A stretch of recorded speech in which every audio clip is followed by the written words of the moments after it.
British poets Elizabeth Barrett and Robert Browning were both respected writers and remembered for their contributions to English literature and poetry during the Victorian era.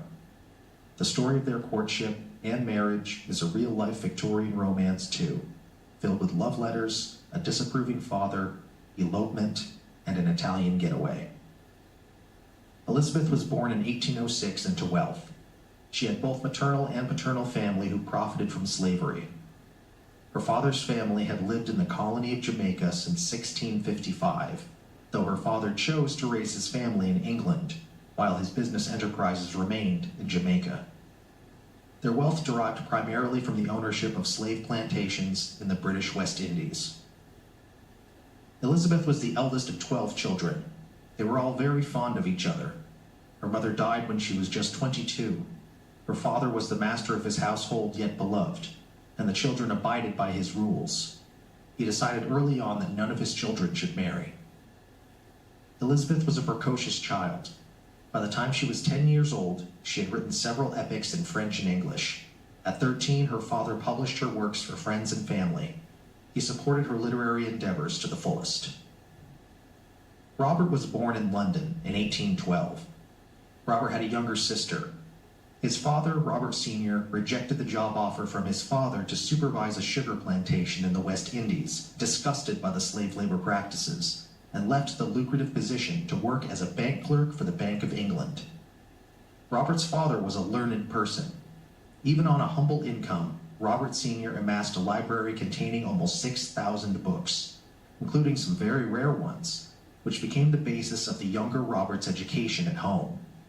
He wrote his first book of poems when he was only 12 years old, but destroyed it as he could not find anyone to publish it.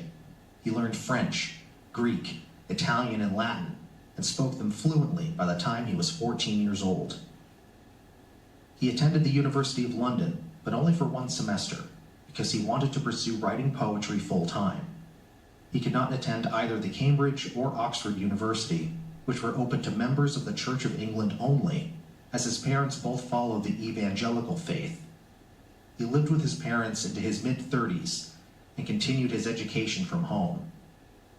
While living with his parents, he wrote his early long poems and most of his plays.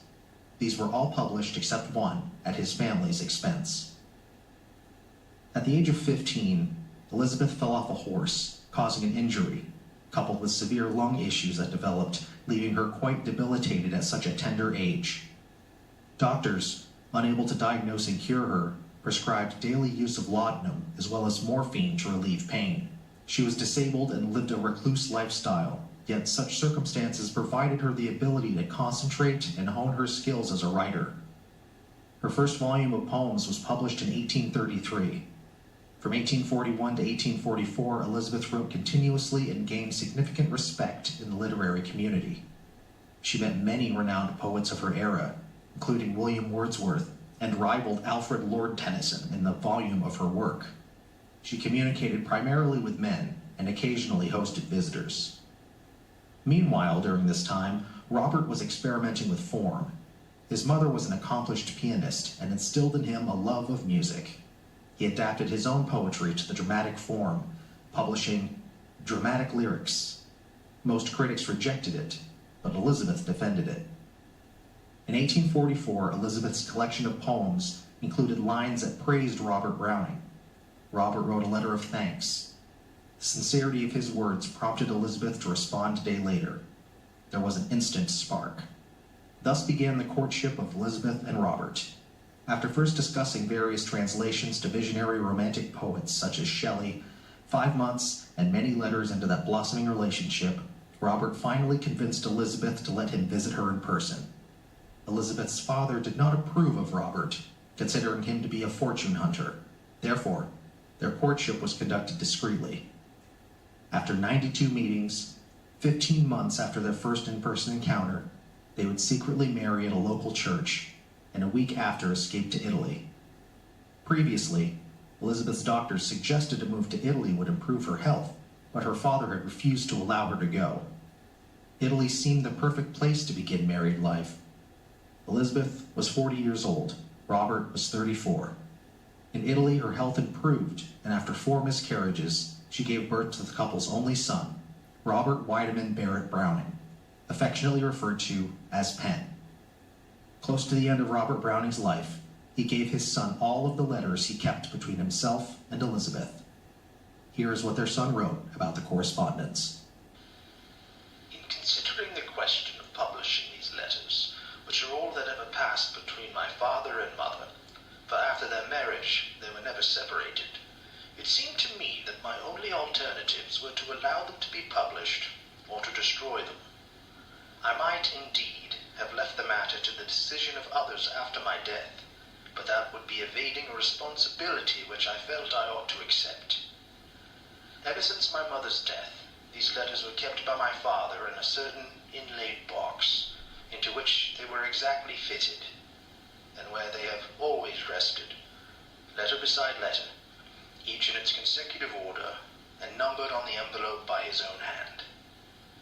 My father destroyed all the rest of his correspondence, and not long before his death he said, referring to these letters, "There they are. Do with them as you please when I am dead and gone." A few of the letters are of little or no interest, but their omission would have saved only a few pages, and I think it well that the correspondence should be given in its entirety. I wish to express my gratitude to my father's friend and mine, Mrs. Miller Morrison, for her unfailing sympathy and assistance in deciphering some words which had become scarcely legible owing to faded ink. R.B.B., 1898.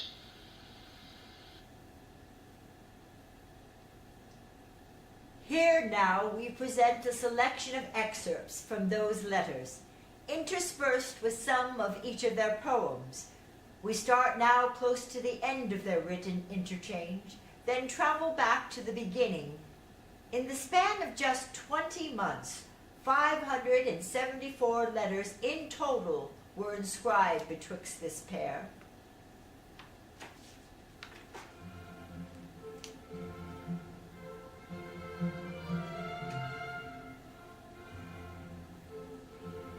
When the whole is done, and we have left England and the talkers thereof behind our backs, you will be well, steadfastly and satisfactory, I do trust. In the meantime, there seems to be so much to do that I'm frightened to look towards the heaps of it. As to accoutrements, everything has been arranged as simply as possible that way, but still, there are necessities. And the letters, I am paralyzed when I think of having to write such words as, "Papa, I am married. I hope you will not be too displeased." Once I heard of his saying of me that I was the purest woman he ever knew, which made me smile at the moment, or laugh, I believe, outright, because I understood perfectly what he meant by that, viz. I had not troubled him with the iniquity of love affairs or any impropriety of seeming to think about being married. But now the whole sex will go down with me to the perdition of faith in any of us. Oh, see the effect of my wickedness. Those women. I think your father's words on these two occasions very kind. Very. They confuse, perhaps humble me. That is not the expression, but it may stay. I dare say he is infinitely kind at bottom. I think so, that is, on my own account, because come what will or may, I shall never see otherwise than with your sight. Dearest, if you feel that, must I not feel it more deeply? Twice or three times lately he has said to me, "My love," and even "my puss," his old words before he was angry last year. And I quite quailed before them as if they were so many knife strokes. Anything but his kindness I can bear now. Do you remember that the first word I ever wrote to you was, "I love you, dear Miss Barrett"? It was so, could not but be so, and I always loved you, as I shall always. Do I remember? Yes, indeed I remember.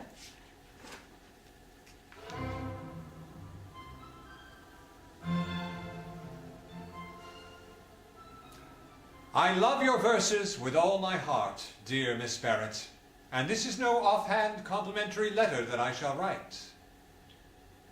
The seraph sings before the manifest, God one, and in the burning of the seven, and with the full life of consummate heaven heaving beneath him like a mother's breast, warm with her firstborn slumber in that nest. The poet sings upon the earth grave-riven, before the naughty world soon self-forgiven for wronging him, and in the darkness pressed from his own soul by worldly weights. Even so, sing, seraph, with the glory, heaven is high. Sing, poet, with the sorrow, earth is low. The universe's inward voices cry amen to either song of joy and woe. Sing, seraph, poet, sing on equally.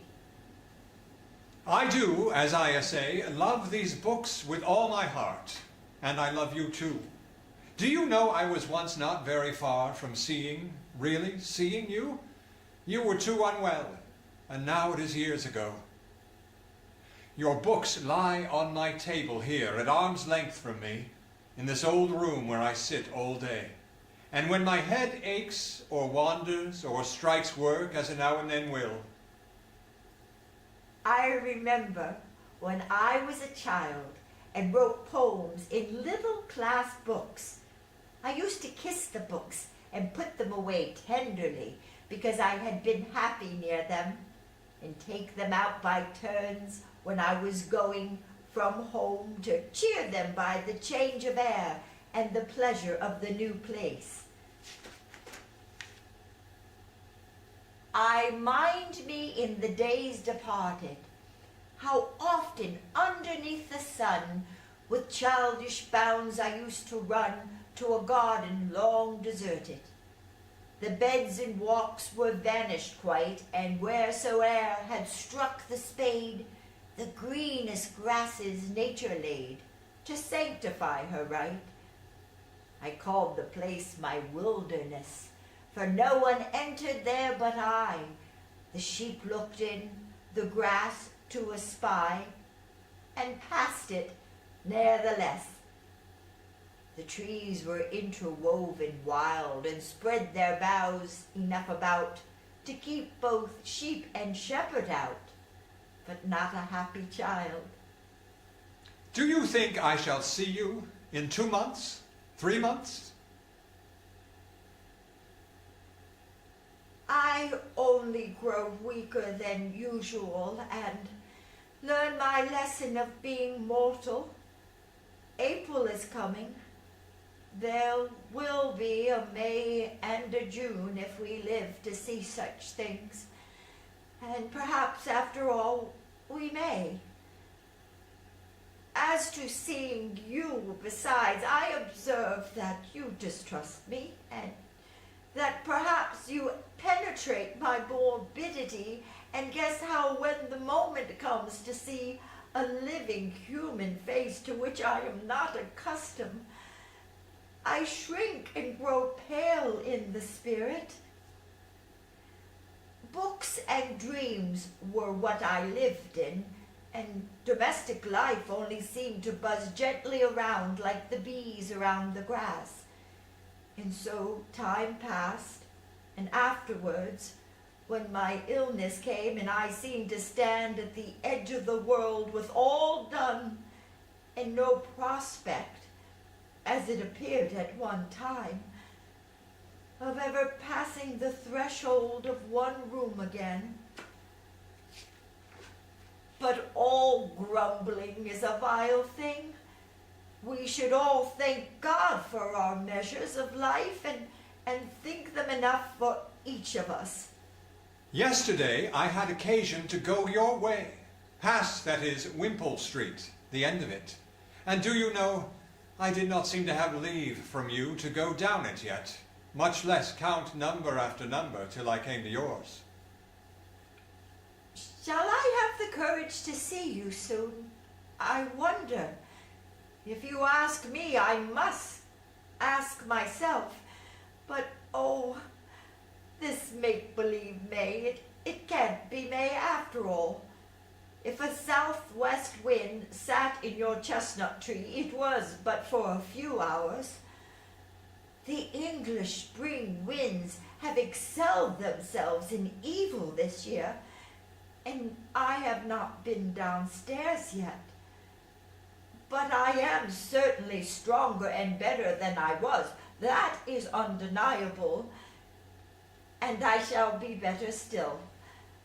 Dear Miss Barrett, I thank you for the leave you give me, and for the infinite kindness of the way of giving it. I will call at 2 on Tuesday. I shall be ready on Tuesday, I hope. Oh, I am grateful and happy to believe that you like to come here, and even if you came here as a pure act of charity and a pity to me, as long as you chose to come, I should not be too proud to be grateful and happy still. Oh, good gigantic smile of the brown old earth this autumn morning, how he sets his bones to bask in the sun and thrusts out knees and feet for the ripple to run over in its mirth. Listening the while, where on the heap of stones the white breast of the sea lark twitters sweet. That is the doctrine, simple, ancient, true. Such is life's trial, as old earth smiles and knows. If you loved only what were worth your love, love were clear gain, and wholly well for you. Make the low nature better by your throes. Give earth yourself, go up for gain above. You do not understand what a new feeling it is for me to have someone who is to like my verses, or I shall not ever like them after. Ah, did you once see Shelley plain, and did he stop and speak to you? And did you speak to him again? How strange it seems, and new. But you were living before that, and you are living after, and the memory I started at, my starting moves your laughter. I crossed a moor with a name of its own, and a certain use in the world, no doubt, yet a hand's breadth of it shines alone mid the blank miles round about. For there I picked up on the heather, and there I put inside my breast a moulted feather, an eagle feather. Well, I forget the rest. I thank God that you are better. Do pray make fresh endeavours to profit by this partial respite of the weather. I am behaving very well in going out into the noise. Not quite out of doors yet on account of the heat. And I am better, as you say, without any doubt at all, and stronger. Only my looks are a little deceitful, and people are apt to be heated and flushed in this weather, 1 hour to look a little more ghastly an hour or two after. Not that it is not true of me that I am better, mind, because I am. I am truly happy to hear that your health improves still. For me, going out does me good. Reading, writing, and, what is odd, indefinitely most of all, sleeping do me the harm. Never any very great harm. Well, I have really been out, and I'm really alive after it, which is more surprising still. Alive enough, I mean, to write even so tonight. But perhaps I say so with more emphasis to console myself for failing in my great ambition of getting into the park. All which I did fail in, and was forced to turn back from the gates of Devonshire Place.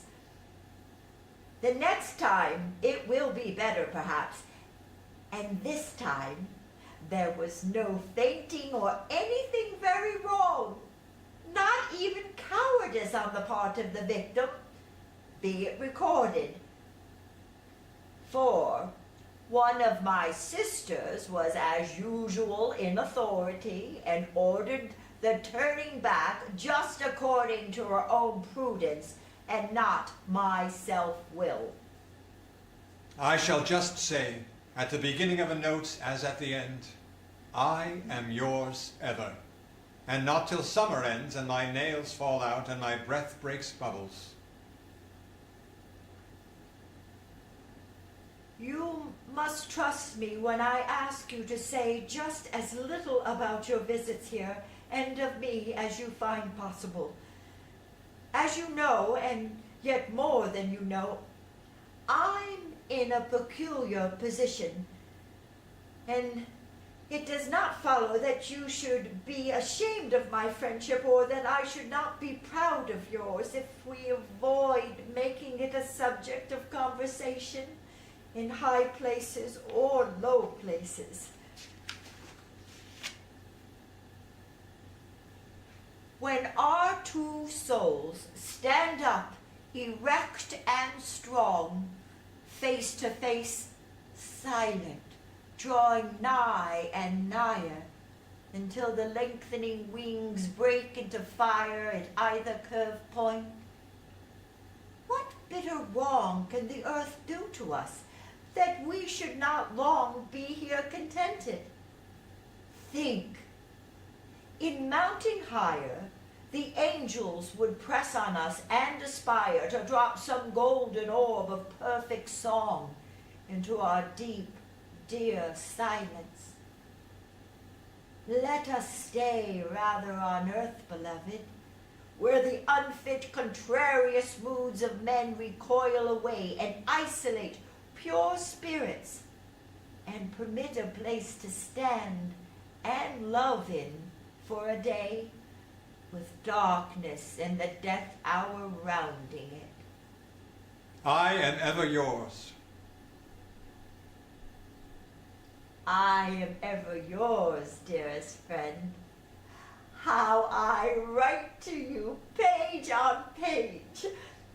But Tuesday, who would wait till then? Shall I not hear from you? I believe in you absolutely, utterly. I believe that when you bade me that time be silent, that such was your bidding, and I was silent. Dare I say, I think you did not know at that time the power I have over myself, that I could sit and speak and listen as I have done since. Let me say now, this only once, that I loved you from my soul and gave you my life, so much of it as you would take. Now, while I dream, let me once dream. I would marry you now, and thus I would come when you let me, and go when you bade me. I would be no more than one of your brothers. No more, that is, instead of getting tomorrow for Saturday, I should get Saturday as well. 2 hours for one. When your head ached, I should be here. I deliberately chose the realization of that dream of sitting simply by you for an hour every day, rather than of any other. Excluding you, I am able to form for this world or any world I know, and it will continue but a dream. I am yours for everything. Be sure that I shall be bold when the time for going comes, and both bold and capable of the effort. I do believe that we shall be happy. That is, that you will be happy. You see, I dare confidently expect the end to it all.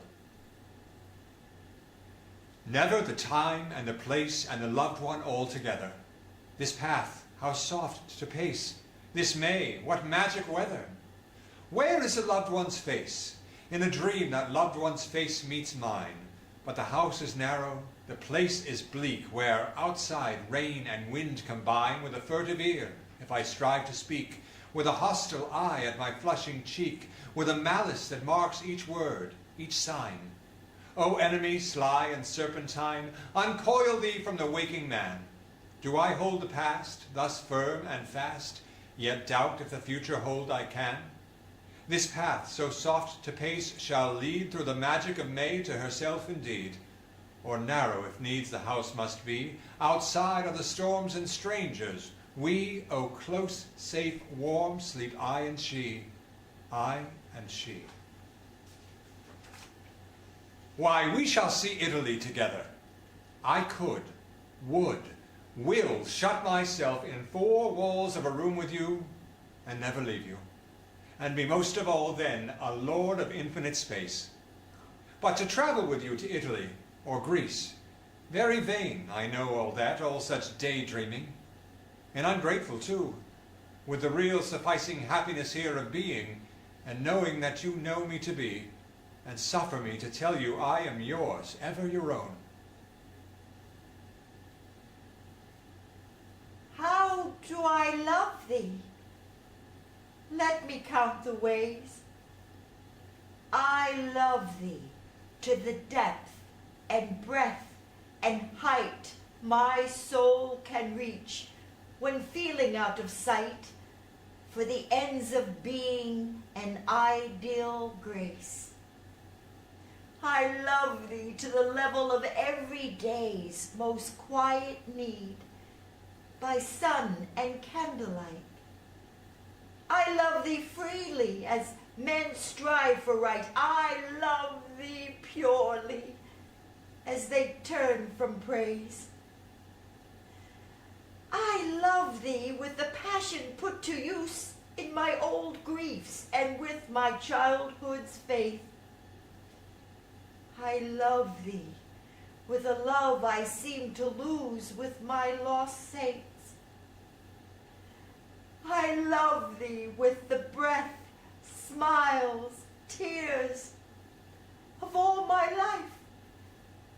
And if God choose, I shall love thee better after death.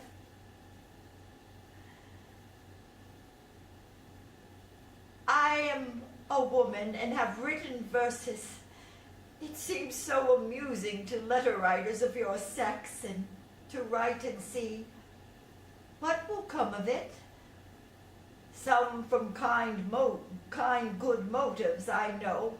Well, how could it all make for me even such a narrow strip of sunshine as Flush finds on the floor sometimes, and lays his nose along with both ears out in the shadow? It was not for me in any way.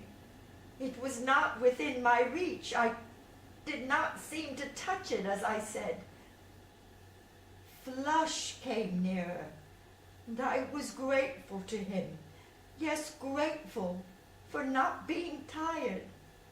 I have felt grateful and flattered, yes, flattered, when he has chosen rather to stay with me all day than to go downstairs.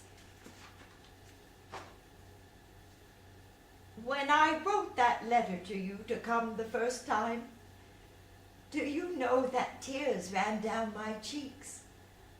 I could not tell why. Partly it might be mere nervousness, and then I was vexed with you for wishing to come as other people did, and vexed with myself for not being able to refuse you as I did them. People used to say to me, "You expect too much. You are too romantic." And my answer always was, I could not expect too much when I expected nothing at all. Which was the truth, for I never thought, and how often I have said that, I never thought that anyone whom I could love would stoop to love me. The two things seem clearly incompatible to my understanding. Marriage on earth seems such a counterfeit, mere imitation of the inimitable. In heaven we have the real and true and sure. 'Tis there they neither marry nor are given in marriage, but are as the angels.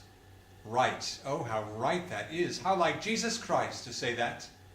Marriage making for the earth, with gold so much, birth, power, repute so much, or beauty, youth so much in lack of these.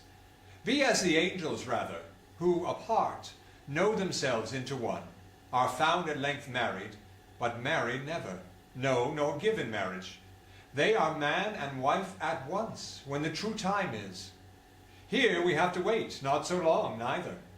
Could we by a wish have what we will and get the future now? Would we wish aught undone in the past? So let him wait God's instant men call years. Meantime hold hard by truth and his great soul, do out the duty. Through such souls alone God stooping shows sufficient of his light for us in the dark to rise by. And I rise. I want to ask you something. I've had it in my head a long time, but it might as well have been in a box. And indeed, if it had been in a box with your letters, I should have remembered to speak of it long ago. So now, at last, tell me, how do you write, oh my poet? With steel pens or Brahma pens or goose quills or crow quills?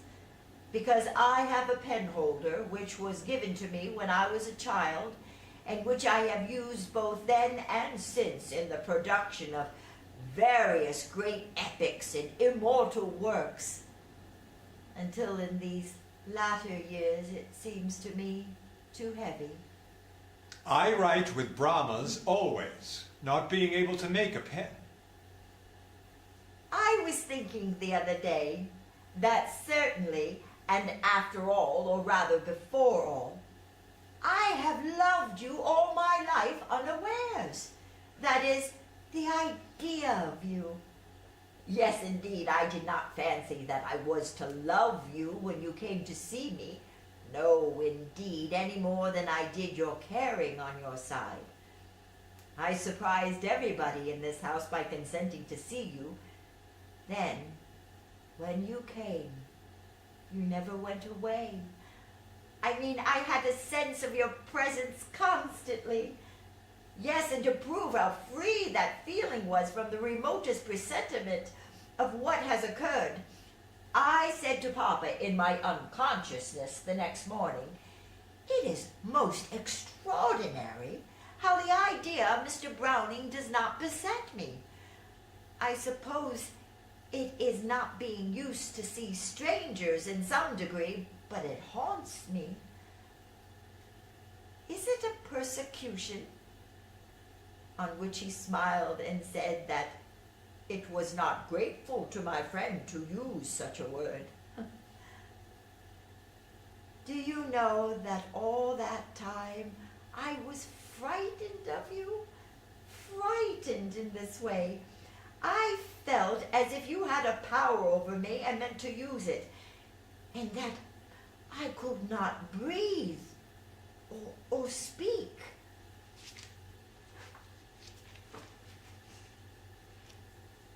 And wilt thou have me fashion into speech the love I bear thee, finding words enough and in me out of reach?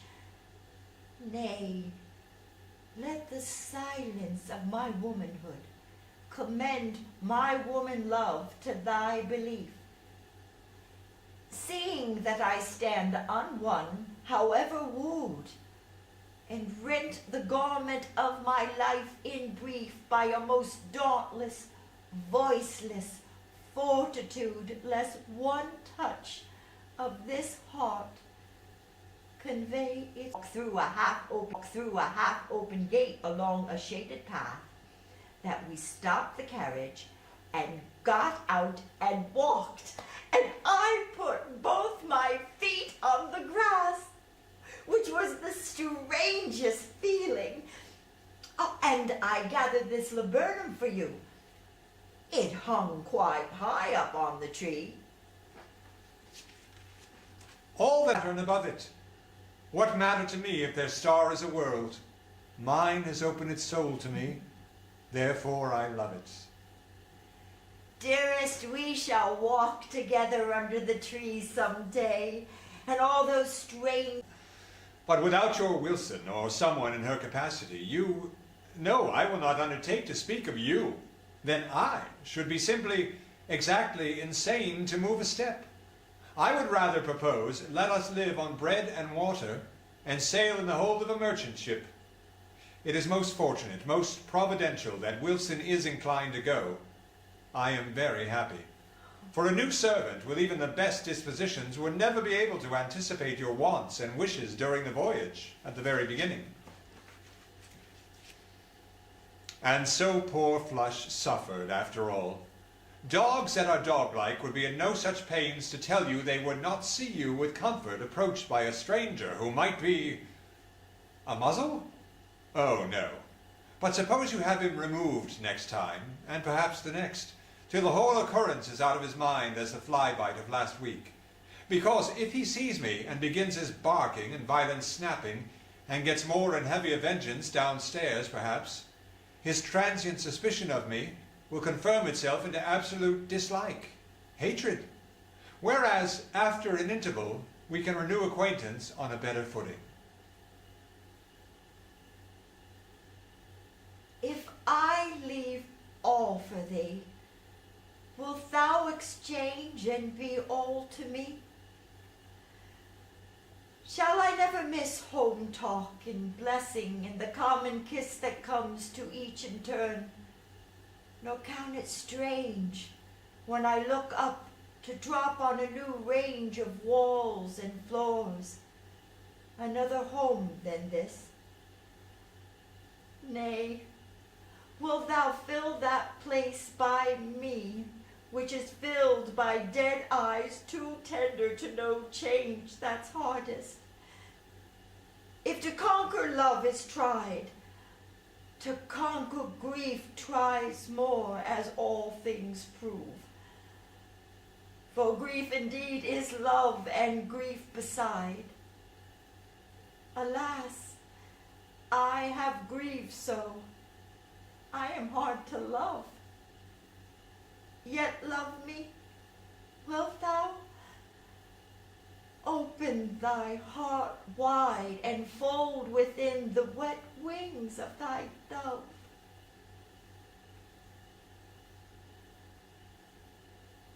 While I write, comes in Arabelle with such a face.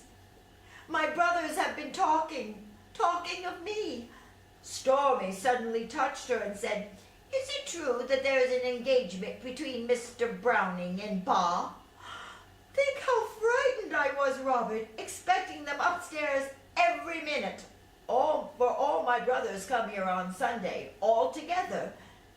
But they came, and not a single word was said not on that subject. And I talked on every other in a sort of hurried way, I was so frightened. My own dearest, let me say the most urgent thing first. You hear these suspicions of your brothers. Will you consider if, during this next month, we do not risk too much in seeing each other as usual? I altogether sympathize with your brother's impatience, or curiosity, or anxiety, or graveness, and am prepared for their increasing and growing to heights difficult or impossible to be borne. I agree with you that for this interval it will be wise for us to set the visits, our days, far apart, nearly a week apart perhaps, so as to escape the dismal evils we apprehend. And now, dearest, I will revert in as few words as I can to the account you gave me a short time since of your income. At the beginning, if there had been a necessity, I supposed, I should have proposed to myself the attainment of something like such an amount by my utmost efforts before we could marry. We could not, under the circumstances, begin with less, so as to be free from horrible contingencies, not the least of which would be the application for assistance afterward. After we marry, nobody must hear of us. By living quietly and simply, we shall surely have enough, and more than enough. I altogether agree with you. It is best to keep away. We cannot be too cautious now at the end of things. Having once decided to go to Italy with me, the next thing to decide on is on the best means of going. Or, rather, there is just this connection between the two measures, that by the success or failure of the last, the first will have to be justified or condemned. You tell you have decided to go, Then, dearest, you will be prepared to go earlier than you promised yesterday, by the end of September at the very latest. Dearest, this night an edict has gone out, and George is tomorrow to be on his way to take a house for a month, either at Dover, Reigate, Tunbridge. Papa did not mind which, he said, and you may settle it among you. But he must have this house empty for a month in order to its cleaning. We are to go, therefore, and not delay. Now, what can be done? Is it possible that the absence may be longer than a month? Indeed, it is probable, for there is much to do in painting and repairing here in Wimpole Street. More than a month's worth, they say. Decide after thinking. I am embarrassed to the utmost degree as to the best path to take. If we are taken away on Monday, what then? We must be married directly and go to Italy. I will go for a license today, and we can be married on Saturday. I will call tomorrow at 3 and arrange everything with you. We can leave from Dover, etc., after that, but otherwise impossible. Enclose the ring or a substitute. I have not a minute to spare for the post. I will go tomorrow, I think, and not today for the license. There are fixed hours, I fancy, at the office, and I might be too late. I will also make the arrangement with my friend for Saturday if we should want him. As we shall, in all probability. It would look suspiciously to be unaccompanied. We can arrange tomorrow. And the marriage over, you can take advantage of circumstances and go early or late in the week, as may be practicable. There will be facilities in the general packing, etc. Your own measures may be taken unobserved. Write short notes to the proper persons, promising longer ones if necessary.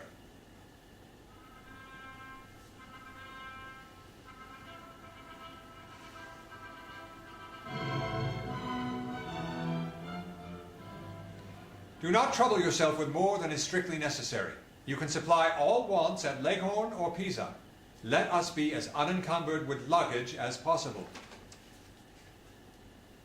Wilson and I have a light box and a carpet bag between us, and I will be docile about the books, dearest. Do you take a desk? Had I better not, I wonder? Then for a box and carpet bag, remember that we cannot take them out of the house with us. We must send them the evening before, Friday evening if we went on Saturday. And where? Have you a friend anywhere to whose house they might be sent, or could they go direct to the railroad office? Or what office? In that case, they should have your name on them, should they not? Take no desk. I will take a large one. Take nothing you can leave, but secure letters, etc. I will take out a passport. Did you not tell me roughly at how much you estimated our expenses for the journey? Because I will take about that much and get Rothschild's letter of credit for Leghorn. One should avoid carrying money about with one. Elizabeth Barrett and Wilson, with Flush, who obligingly did not bark, left Wimpole Street on Saturday afternoon and met Browning as arranged.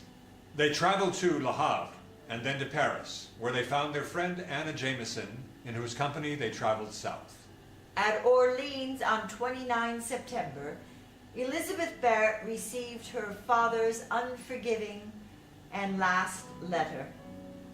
He disowned her, refusing to see her or open her letters to him. Elizabeth tried to mend her relationship with her father and wrote him letters over a 10-year span. He would not acknowledge his grandson when he had the opportunity to meet him. Fortunately, after some time had passed, most of Elizabeth's family accepted her marriage to Robert. On 14 October, the Brownings arrived in Pisa, the first of their many homes in the years of marriage and exile that followed. In the years to come, Browning published Christmas Eve and Easter Day in 1850, and Men and Women in 1855, wrote several of the poems of Dramatis Personae in 1864, and conceived the idea of The Ring and the Book from 1868 to 1869.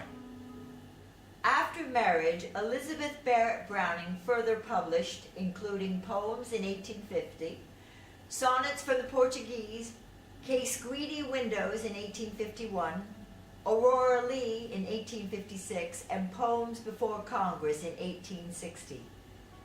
Although Elizabeth's health improved and her relationship with Robert and her craft flourished, she never fully recovered and used opium in large amounts. At times, she would relapse and would be bedridden. A year before her father's death, she received from him a box full of her unopened letters to him. She was crushed. Her father died in 1857. In November 1860, Elizabeth's sister, Henrietta, also known as Addles, died. With this news, Elizabeth's health declined further as she became depressed and drained of all energy. In Florence in June 1861, as Elizabeth Barrett Browning died in her husband's arms at age 55, she whispered, "My Robert, my heaven, my beloved." She was asked how she felt and replied with her final word, "Beautiful."